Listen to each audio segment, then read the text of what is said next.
For 4 years, I paid for my new wife's business degree. When she graduated, she took me to court over our shared property. Your only job is to sacrifice. That's your place in this relationship, she said. During the hearing, I handed the judge an envelope. The judge simply looked at my new wife and burst out laughing. The judge put her glasses down on the bench, slowly, deliberately. The way you set something down when your hands need a moment your face can't afford, in a courtroom. She pressed 2 fingers to the bridge of her nose. Her shoulders moved. Once, twice. And then the Honorable Patricia Elaine Wainwright, 30 to 1 years on the bench, a woman who had presided over murder trials and international fraud cases, just laughed, out loud, in open court. In Los Angeles, California. On a Thursday morning, my attorney, Richard Hale, 20 to 3 years in family law, a man who told me on day 1 he had seen everything there was to see, later said he had never, not once, seen that happen before. Not once. And the thing I need you to understand before I get to the beginning of any of this, she brought it on herself, every single syllable of it. Because when Brianna Elise Caldwell Novak sat across from me in that courtroom and explained with complete sincerity that she was legally entitled to 60% of everything I'd ever earned as a film director because she made me pancakes on Sunday mornings and massaged my feet every Tuesday. The judge didn't just laugh, she had to take her glasses off. But let me back up, because you need the full picture, all of it. Because if I just tell you the courtroom part without the pancake chart and the Vermont Syrup newsletter and what happened with Cheryl's Instagram caption and Aunt Deb in Tampa, you're going to think I'm exaggerating. I am not exaggerating. I'm a film director. I deal in precise, documented truth. None of that prepared me for Brianna. My name is Konstantin Novak. I'm 41. I live in Silver Lake, Los Angeles, in a house I bought at 32 when I finally had enough money to own something that felt like mine. Born in Cincinnati, Ohio, my mother was a librarian. My father drove a delivery truck and watched exclusively Westerns and anything with a car chase. He came to my Sundance premiere when I was 33, sat through the entire screening, and his only note, delivered while visibly beaming, while his eyes were doing something he would never acknowledge, was, "Why didn't anyone have a car chase, son?" I have that on video. 15 years directing. Short films, then the independent circuit. First feature picked up at 31. First major award at 34. 3 Sundance selections by 37. By the time this story starts, I was at the point where people in certain rooms know your name before you say it. I'm telling you that not to impress you, but because the money was real, the production company was real, the house was real, and all of it matters later. I'm methodical, detail-oriented. My production schedules are color-coded so precisely that my assistant Derek once printed one out and framed it on his wall as art. Unironically, I make deliberate decisions. Except once. She was standing behind a coffee cart at a film festival after-party in Austin, Texas. Yellow dress. 27 years old. She handed me an espresso and said, with complete, genuine, wholehearted sincerity, "Your films are just so atmospheric. Like some movies are a vibe. Yours is a vibe. Does that make sense?" And something in my brain just went quiet for a second. Her name was Brianna. Brianna Elise Caldwell. The kind of face that makes cinematographers audibly exhale. I mean that literally. I have watched actual DPs see her and make a sound like they've just seen a sunset through a particularly good lens. Enormous green eyes, hair the color of early morning sunlight, the specific symmetry that cameras love and that you spend your entire professional life trying to cast and almost never find. She was also, and I want to be very precise here because I say this with zero cruelty and 100% accuracy, she was operating on a frequency that the rest of the world hadn't quite tuned into yet. The first conversation we had, she told me her favorite film was the one with the guy and the thing, where it gets emotional at the end. I said that described approximately 40,000 films. She said, "Yeah, but this one had music." She seemed satisfied with that level of specificity. On our second date, she told me she'd read that the Eiffel Tower was built as a giant antenna to receive messages from the universe. I said that wasn't quite accurate. She said, Konstantin, science doesn't know everything. She said it the way you'd say something to a child who still believes things you don't want to crush. She once asked me, completely seriously, whether film directors needed to know how to read, like for scripts and stuff. I said yes. Scripts are generally text-based. She nodded slowly, absorbing this. Huh, she said. That's more than I thought. Her phone had 47 unread voicemails. I asked her once why she didn't listen to them. She said if it was important, they would have texted. Her logic was structurally airtight. She had opinions about everything and knew the details of nothing. She was certain Mercury retrograde had caused 2 of her Amazon packages to arrive late. She referred to the Renaissance as that old-timey art phase. She once watched a documentary about climate change, and her primary takeaway was that polar bears were actually kind of mean up close, which makes it more complicated. But here's the thing. She was so completely, so wholesomely, so absolutely certain of everything she believed, with the pure, untroubled confidence of someone who has never been visited by a doubt, that it was genuinely magnetic. After 15 years in an industry packed with people performing authenticity at a very high level, here was a woman who simply knew things. Wrong things often. But she knew them completely. I thought it was refreshing. I was not thinking clearly. My best friend Dominic pulled me aside at the wedding reception. He looked at Brianna across the room, where she was explaining to my cinematographer that the moon was basically a big mirror for the sun's feelings. He looked back at me. He said, "Constantin, I love you." That woman just described the moon as an emotional mirror. I said, "She's poetic." He said, "She asked me what documentaries are about." I told him he was being uncharitable. He did the slow nod, the nod of a person who knows they're going to be right about something and has decided exactly how smug to feel about it later. That's Dominic. The theory didn't arrive all at once. It evolved, like a creature finding its final form. Stage 1, month 8 of the marriage. We were eating dinner and Brianna said, completely out of nowhere, "I think I'm your muse." I said, "In what sense?" She said, "Like energetically. My energy and your energy are doing something together. Creatively. I can feel it." I said, "That's nice. That was mistake number 1. Stage 2, 6 months later, she came home from class and said, "Okay, so I've been thinking. Every great artist has a muse, right? Like, historically. And the muse doesn't get credit. And I think that's actually a business problem." I said, "In what sense is it a business problem?" She said, "Because the muse is doing labor, emotional labor, creative labor, atmospheric labor." I said, "Atmospheric labor. Yes, like I create an atmosphere. You work in the atmosphere. The atmosphere is mine." Therefore, she made a gesture with both hands that suggested she felt the conclusion was obvious. I said, "Therefore what?"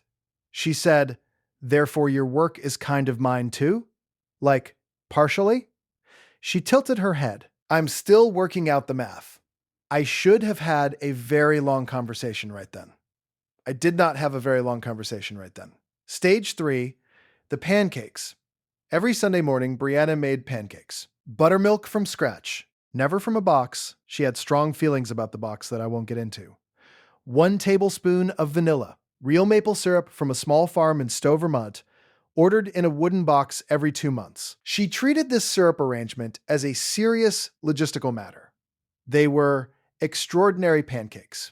Genuinely. I want to be clear about that. About a year and a half in, she looked at me across the Sunday breakfast table with the expression of someone who has just solved something important and said, "These pancakes are why you're good at your job." I said, "Brianna." She said, "No, listen. The syrup is from Vermont. Real syrup, not the fake kind. The fake kind is processed, and the serotonin pathway is totally different. I read about this. And every Sunday morning, I'm literally rebuilding your neural architecture for the creative week ahead." I said, "You're rebuilding my neural architecture through the pancakes." "Yes." She nodded, completely calm. "I have the Vermont company's billing records. Every month, I can document exactly when your brain was being optimized." I said, "Brianna, correlation isn't constant, she said, cutting me off with the gentle patience of someone explaining something to a person who is slightly behind. The cartographer's son won an award 2 months after I standardized the Sunday schedule. I have a chart. She produced the chart. It was color-coded. It had arrows. I laughed. I genuinely thought it was a bit. A charming, self-aware bit. She looked at me very seriously. "Why are you laughing?" she said. It was not a bit. Stage 4. The foot massages. Brianna took a wellness elective in her 3rd year and discovered reflexology. She came home from that first class the way people come home from religious experiences. Slightly lit from within, speaking faster than usual, with an urgent need to explain everything immediately. "Okay," she said, dropping her bag by the door. "So the feet are basically a remote control for your entire body. Every organ has a corresponding point on the foot. The big toe is connected to the brain. The big toe, Constantin." She pointed at my feet with the energy of someone who has just discovered electricity. "I've been ignoring your big toes for 18 months.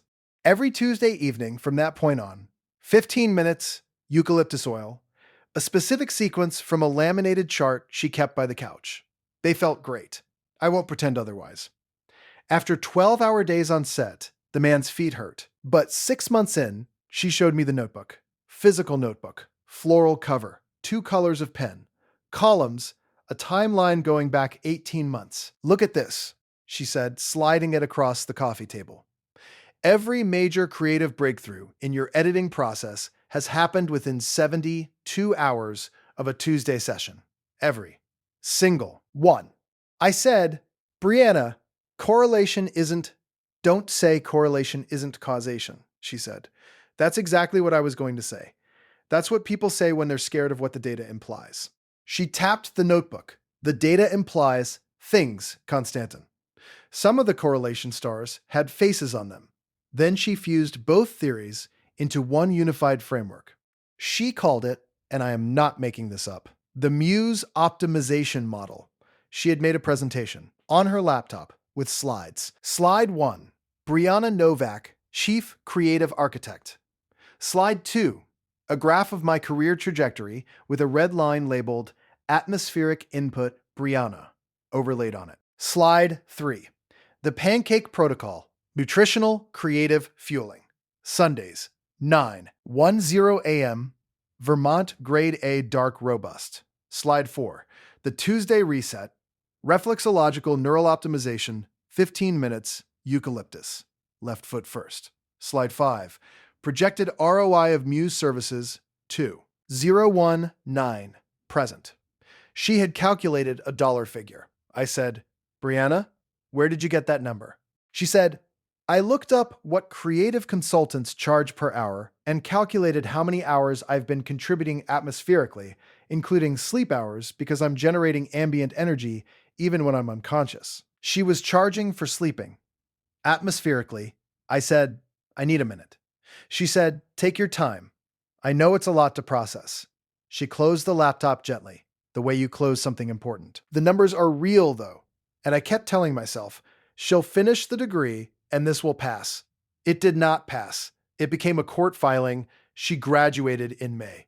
Cap and gown. I sat in the audience with flowers, watched her walk across that stage, looking genuinely radiant. She looked out at me and smiled. I smiled back. She had already spoken to an attorney. The filing landed on a Tuesday morning. Of course it did. Inside, a claim for 60% of everything I'd ever made, owned, or earned during the marriage. The house, the production company, creative equity in my film library, retroactive associate producer credit on 4 films. Because she was my muse. And muses, she had decided, based on a paper she wrote in her 2nd year that received a B+, were structurally undercompensated by society and by California family law in particular. Her attorney was Tyler Marsh, 30, 1 years old, fitted suits, a YouTube channel about something called manifestation law, which is not a real legal field. But that didn't seem to bother either of them. Richard Hale called me that afternoon. He used the voice of a man being professional at significant personal cost. "Constantin," he said, "I have read a great many filings in 23 years.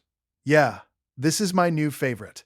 not reassuring Richard. She's arguing, I'm reading directly, that your creative output constitutes a community asset in which she holds majority interest due to, quote, sustained atmospheric contribution of generative, emotional, and physical support, including, but not limited to, weekly reflexological therapeutic treatment and nutritional optimization through ritualized Sunday breakfast preparation. Long silence.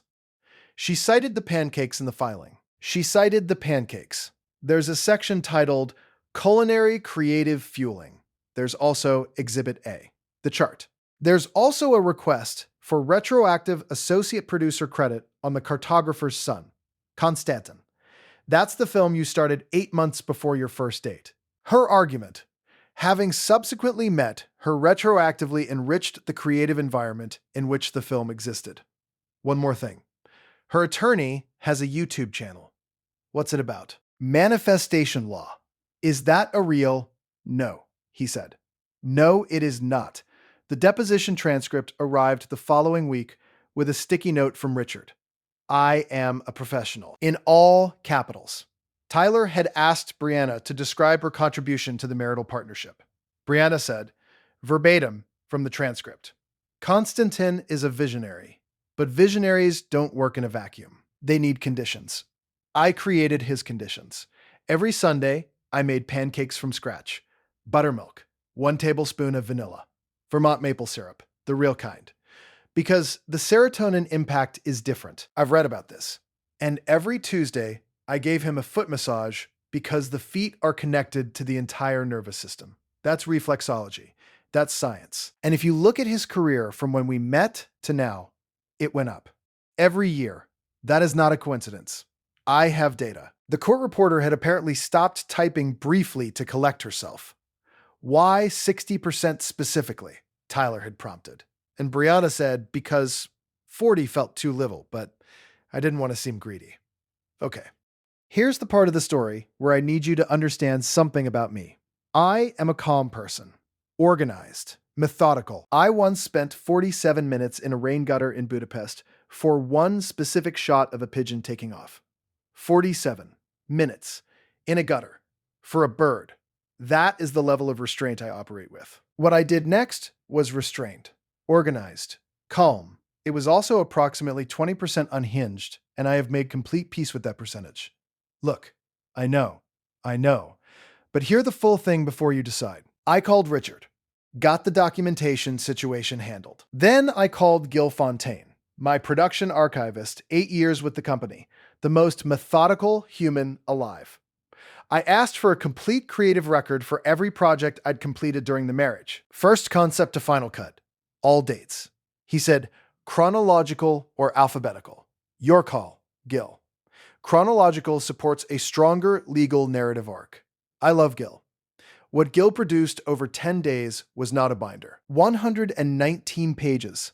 Every project traced from first written concept with original email timestamps through every draft to final delivery. The Cartographer's Son, which Brianna claimed was generated under reflexological support, I had the original treatment, emailed to my agent 14 months before our first date. Timestamped, indisputable. The documentary she claimed to have retroactively enriched, I'd shot 63% of the footage before we met. Camera logs, raw drive labels, editor's assembly cut, time-stamped from 3 weeks before the Austin afterparty.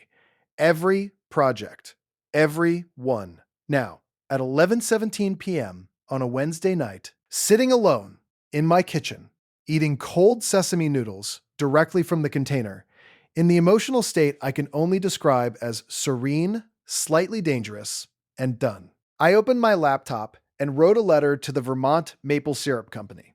A real letter, on paper, with a stamp, because some things deserve ceremony. Douglas and Margaret Ellsworth. Family farm in Stowe, Vermont. 3rd generation. Producers of the specific syrup that, according to Exhibit A of my divorce filing, was responsible for rebuilding my neural architecture every Sunday and enabling award-winning cinema. I wrote to them as a deeply loyal customer wanting to share a testimonial of significant commercial interest. I explained that according to active legal documents filed in Los Angeles Superior Court, their maple syrup, consumed every Sunday morning over 3 years, had been formally identified as a causally significant factor in the artistic output of an award-winning film director. I noted their product had been cited by name. I suggested the syrup that built a film career had potential as a marketing direction. I wished them a wonderful harvest season. Then, the noodles were cold. The clock said 11:44. Something in me was very quiet and very done. I sent an email to the UCLA Extension Program in Holistic Wellness Studies, informing them that reflexology had been cited in active family court proceedings as a primary contributing factor to a film director's creative and commercial success. That the attorney on record appeared to believe this was scientifically verifiable, and that I thought their program deserved to know in case it was useful for accreditation or funding proposals. I hit send on both. Then I went to bed. I thought both things would disappear into the void. A private, slightly unhinged pressure valve. I thought I was whispering into empty space. I was not whispering into empty space. Douglas and Margaret wrote back in 4 days. They were absolutely electrified. Here's what I didn't know about Douglas and Margaret. They'd been running the farm for 31 years, had 4,000 newsletter subscribers, 1,200 Instagram followers, and had been quietly, earnestly looking for a marketing angle that would make them stand out in the crowded artisanal Vermont maple market. Since 2019, seasonal recipes hadn't worked. Farm tour content hadn't worked. A collab with a local sourdough bakery generated moderate enthusiasm, and then nothing. Nothing had stuck. Margaret wrote back, 3 exclamation points in the first paragraph, signed warmly and sappily, M&D, saying this was the single most extraordinary product testimonial they had ever received in 31 years, and would I allow them to share it with appropriate anonymization in their newsletter? I said, go ahead, just change the identifying details. Margaret changed my name to a celebrated West Coast filmmaker. She did not change anything else. The newsletter went out Friday morning to 4,000 subscribers. The headline, in large letters, the maple syrup that won at Sundance. By Saturday morning, 17 people had shared it. One of them was a food and culture writer in Brooklyn named Sienna Park, 340,000 followers, who posted it with the caption, I don't know what is happening in this filmmaker's divorce, but I am fully and completely rooting for the syrup. Every bottle, the whole farm. I want the syrup to win.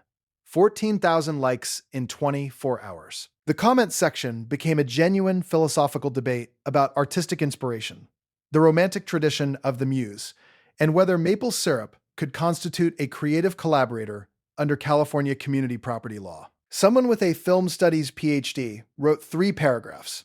Someone replied with a meme of a stack of pancakes with sunglasses on. The meme got more engagement than the PhD comment by a factor of 11. A practicing reflexologist from Portland wrote, as a professional, I want to state that we do not make these claims. We also cannot stop laughing. Someone wrote, the pancakes walked so the film could run. That got 1,400 likes. Someone else wrote, if this syrup doesn't get an executive producer credit, I don't know what justice is. A film industry trade newsletter picked it up Monday. Anonymous LA directors divorce cites maple syrup as creative catalyst. My editor, Marcus, 6 films together, communicates primarily in single words and devastating silences. Texted at 9:47 a.m. Please tell me it's you. I sent back a maple leaf emoji. He replied, you absolute menace. 3 other directors I know personally sent variations of the same message. One sent a short video of a beaver eating a log. I didn't know exactly what he meant by it, but I felt understood. Then, the reflexology program wrote back. I had genuinely forgotten I'd emailed them.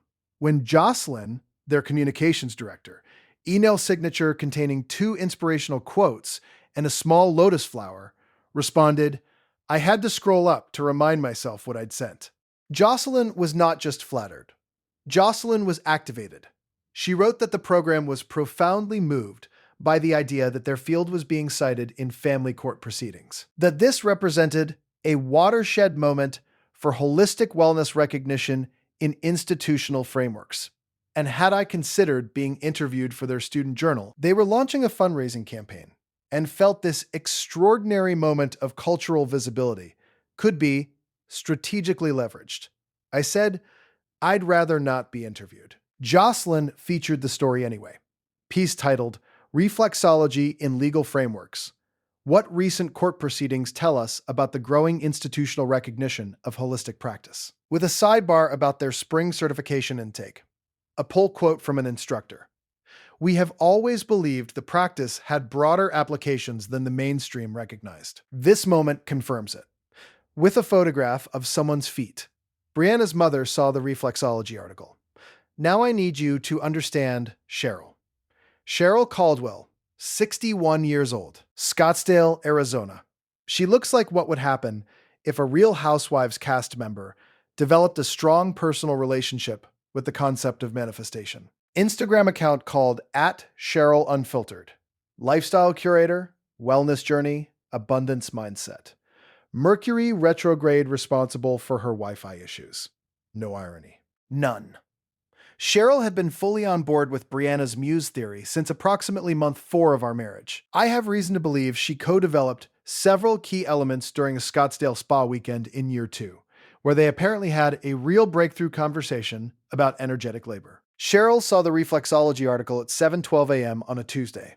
She called Brianna at 7:13. Brianna called me at 7:22. My mom thinks you made my massage technique internationally famous, Brianna said. I said, I didn't do anything. A newsletter republished something. Constantin. There's a photograph of feet in an academic publication. I said, it's an extension program newsletter. It's not, long pause, happy crying, Brianna clarified. She says this is Brianna's legacy moment. She's already drafted a caption. Please tell Cheryl not to post a caption. Constantin, Brianna said quietly, with genuine regret. I called you after she posted it. Cheryl's caption, posted at 7:19 a.m. My daughter's healing gifts are now being recognized in courts of law. I always knew she had something special. You cannot put a price on holistic energy, but apparently some people are trying to. And honestly, good. This is her legacy. This is our legacy. The world is waking up. Number reflexology, number holistic healing, number music quality, number manifestation number, abundance mindset, number blessed, number Stowe, Vermont. For some reason, she hashtagged Stowe, Vermont. She had never been to Stowe, Vermont. She did not know why she hashtagged it. When asked later, she said, it just felt right. The post got 53 likes. 2 were from accounts Cheryl didn't recognize. She texted Brianna, I'm going viral. She was not going viral. Then Brianna's brothers got involved.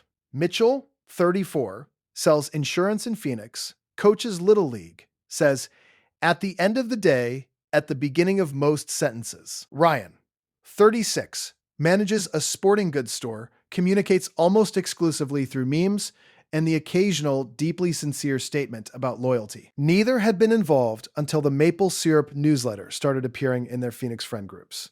Mitchell texted Brianna at 8:45 a.m. Bree, is this the foot massage thing? Ryan texted at 8:47, why is there a newsletter from Vermont about you? Brianna texted back to their family group chat, called Caldwell Crew. 11 members. I'm not saying the syrup made him successful. I'm saying I made him the kind of person who could appreciate the syrup. There's a difference. Someone screenshot that sentence. I do not know who. Within 36 hours, it was on Reddit. Thread title, Woman claims in divorce filing she made her husband the kind of person who could appreciate the syrup. Is this a legal argument? 468 comments. A family law attorney from Columbus, Ohio, wrote, this is not how California community property law works. However, I have forwarded this thread to 7 colleagues, and we are all having the best Tuesday we've had in years. Someone wrote, she didn't make the art. She made the artist. She didn't make the syrup. She made the person who could receive the syrup. She is the precondition. I need to lie down. 812 upvotes. A person describing themselves as a former professional muse, currently between muses, wrote, This woman is doing what we have always done, and I will not stand for the disrespect in these comments. Someone with the username Verified Reflexologist, who may or may not have been Jocelyn, wrote, "The feet don't lie." And then, this is the part where the story leaves my hands entirely. A contact in Cheryl's phone, identified only as Aunt Deb in Tampa, entered the situation. Aunt Deb in Tampa was not in the Reddit thread. She was in Cheryl's personal text chain, which Cheryl had been using to provide live updates throughout all of this, and which included 17 people. Some Brianna had never met. One appeared to be Cheryl's Pilates instructor. One was simply labeled Karen from Book Club. At 2:17 p.m., Aunt Deb texted Cheryl, "Wait, is this about the foot massage thing?" Lynette told me about the foot massage thing. Cheryl, "Yes, but it's the syrup now too." And a newsletter. From Vermont. Aunt Deb, why Vermont? Cheryl, "That's where the syrup is from. It's a whole thing." Aunt Deb, "Okay, but is she going to get the money?" Cheryl, "Tyler seemed very confident this morning." Aunt Deb, "Who is Tyler?" Cheryl, "Her lawyer. He has a YouTube." Aunt Deb, "About what?" Cheryl, "Manifestation law." 4-minute silence. Aunt Deb, "Cheryl, I love you, but I have to be honest with you." Cheryl, "Don't." Aunt Deb, "Okay, I won't." Pause. Aunt Deb, "But also the foot massage thing isn't really how courts work." Cheryl, "Aunt Deb, the feet are connected to everything." I was not in this chain. I learned about all of it from Dominic, who learned from a mutual friend who had somehow been added to a separate chain where Cheryl was also providing updates. By the time anyone thought to question whether the chain was secure, it had 17 members, and Karen from Book Club had already forwarded the syrup newsletter to her own group chat. I genuinely did not plan for Karen from Book Club to have opinions about my divorce. That happened entirely on its own. The hearing. The Honorable Patricia Elaine Wainwright, 63 years old, 31 years on the bench. The energy of a woman who has witnessed the full spectrum of human behavior and has lost the ability to be surprised but retained, somewhere deep, the capacity to be briefly delighted by the genuinely unprecedented. Tyler's opening slide was a photograph of pancakes.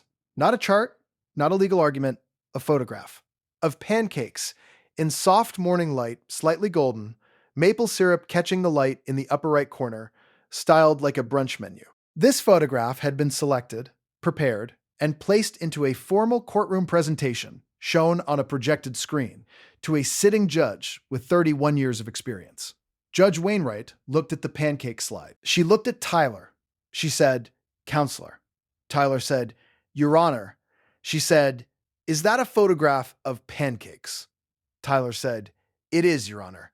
They are central to the evidentiary framework." Judge Wainwright wrote something on her notepad. I will never know what it was. Whatever it was, she underlined it.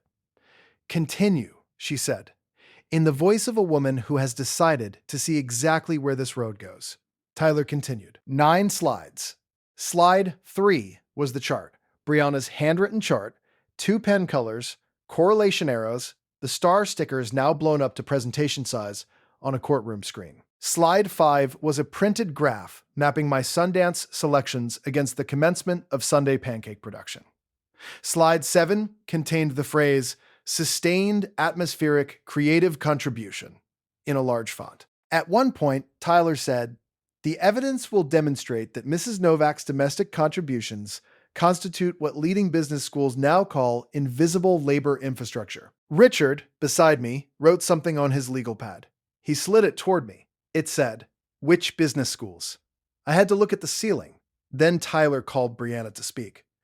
Brianna, in her best blazer, hair perfectly arranged, the serene, organized confidence of someone who is prepared thoroughly and is ready to deliver, looked at Judge Wainwright and said, "I want to start by saying that I have a lot of respect for this process. I've always believed in institutions." Judge Wainwright nodded carefully. "And I want to be very clear," Brianna continued, "that I'm not saying Konstantin isn't talented. He is. He's incredibly talented. I've always said that." "Noted," said the judge. "But talent needs fuel. You know? Like a car. A really nice car, which Konstantin is. But even a really nice car needs premium gasoline." She nodded at this metaphor. satisfied with it. I was the premium gasoline. Judge Wainwright looked at her for a long moment. Through the pancakes, the judge said. Through the pancakes, yes. And the Tuesday sessions. Brianna folded her hands. Can I tell you about the Tuesday sessions? You may. Brianna explained reflexology to a sitting federal judge in detail. The foot chart, the big toes connection to the brain, the eucalyptus oil. Why she always started with the left foot. Because the left side is connected to the creative hemisphere, which for a director is obviously the most important. The specific sequence she developed and why standard reflexology sequences were insufficient for someone of Constantine's creative output level. The court reporter's typing slowed. Then Brianna said, I also want to submit something. Tyler handed her a document. She handed it to the clerk. It was a printed, laminated copy of the Muse optimization model. All 9 slides, spiral bound, with a cover page. Judge Wainwright received it. She looked at the cover page. She looked at slide 3 with the star stickers. She looked at the projected photo of pancakes still on the screen because nobody had changed the slide. She looked at Brianna. Brianna looked back with the expression of someone who has done everything right and is waiting for acknowledgement. Then Richard stood up. He presented the binder. 119 pages. Gill's tabs. Every project traced from first concept to final delivery. Every single one. Predating the pancakes. Unhurried. Completely quiet. The way you are when the facts are doing all the work. Then he said, one additional item, Your Honor. He slid an envelope to the clerk. Inside, 1 printed page. Douglas and Margaret's newsletter. The maple syrup that won at Sundance. Bold headline. The phrase, causally significant factor in cinematic achievement. In bold. The farm's address at the bottom, in case anyone wanted to order. Judge Wainwright read it. The courtroom was extremely quiet. She looked up at Brianna, and she laughed.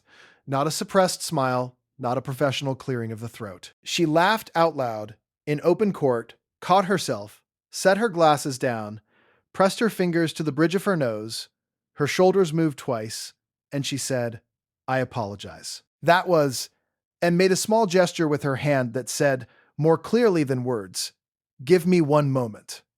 She put her glasses back on, looked at Tyler, looked at the pancake photograph still projected on the screen, looked at the spiral-bound Muse optimization model on the corner of her bench. She said, Mr. Marsh, are we genuinely arguing in this courtroom today that Vermont maple syrup is a legally cognizable creative contribution to the intellectual property of a working film director? Tyler straightened his jacket. We're arguing that the totality of Mrs. Novak's sustained atmospheric. She held up one hand. He stopped. She looked at the newsletter again, then at the pancake slide, then at Brianna. Brianna gave her a small, encouraging nod. The nod of someone who believes completely in what's happening and wants to be supportive. Judge Wainwright pressed her fingers to the bridge of her nose 1 more time. And then, from the 3rd row, in a voice clearly not intended to carry, but absolutely carrying, Cheryl said, the pancakes really are exceptional, though. Every head in the courtroom turned. The bailiff turned. Judge Wainwright looked up slowly. Cheryl, realizing she had spoken out loud in an active courtroom, straightened in her blazer and nodded once, with dignity, as if she had simply delivered a point that needed to be on the record. The bailiff said, Ma'am. Cheryl said, I'm just providing context. Judge Wainwright looked at Cheryl for a long, specific moment, then back at her notes. She was smiling, clearly, unmistakably, professionally, unsuccessfully, trying not to smile. She said, we'll take a 15-minute recess. During the recess, Brianna sat down next to me, not at the table, in the chairs by the window, afternoon light coming in at a particular angle. Tyler was on his phone. Richard had stepped out. Just us. She looked tired. Not upset tired. The kind where someone has been holding a particular shape for too long.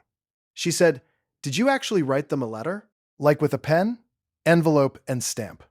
She looked out the window. That is so completely and entirely a Konstantin Novak thing to do, she said. Silence. I thought the pancakes mattered, she said.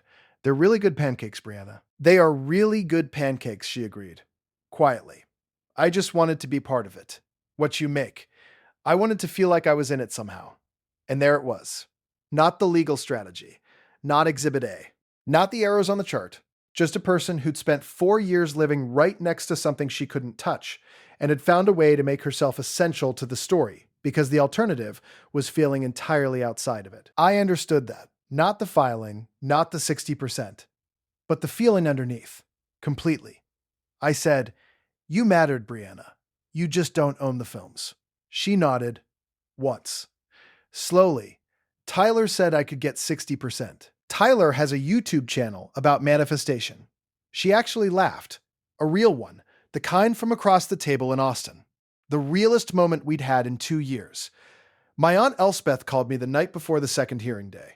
68, retired history professor, Pasadena, 4,000 books organized by a system only she understands. The particular quality of women who have spent decades around academic argumentation and can detect nonsense at very low concentrations. She said, "Constantine, you have had more talent than anyone around you knew what to do with since you were 22, making that terrible short film about the parking garage, which was terrible, but you could see what was in you. You have had it for 20 years, before the marriage, during it, after it. Anyone claiming credit has confused presence with authorship." Pause. Also, the foot massage argument is the single stupidest legal theory I've heard in 40 years. And I once sat through a dissertation arguing Napoleon's primary military motivation was his relationship with his hat. Another pause. "Don't let her take the house," she said. "I like that house." She hung up. Elspeth has visited the Silver Lake house exactly once, but she was rooting for it. Judge Wainwright ruled on day 3. Brianna received her legal share of genuinely shared marital assets. Fair portion of joint savings, equitable acknowledgement of domestic labor, specific property acquired together during the marriage. Not creative attribution, not residuals, not retroactive producer credits. The house stayed with me. The production company. The film library. Tyler submitted an appeal. Dismissed.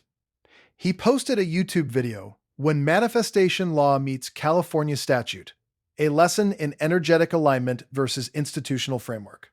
16,000 views. Top comment. Statistically suggestive. 411 likes. I did not write that comment. Margaret from Vermont sent 12 bottles in a wooden crate. Card. To our favorite filmmaker. We hope whoever makes your pancakes next is excellent at it. Warmly and sappily. M and D. I put the crate on the kitchen counter and looked at it for a long time. Brianna and I don't speak. We communicate through a shared document for administrative loose ends. Perfectly civil, which is the most you can say. Did she change? I heard through Dominic she's enrolled in something called creative entrepreneurship consulting. Sounds like a field she invented herself. And is developing what she calls a methodology. I hope she builds something real. She has the energy. She always did. She just needed to aim it at something that wasn't already moving in a different direction.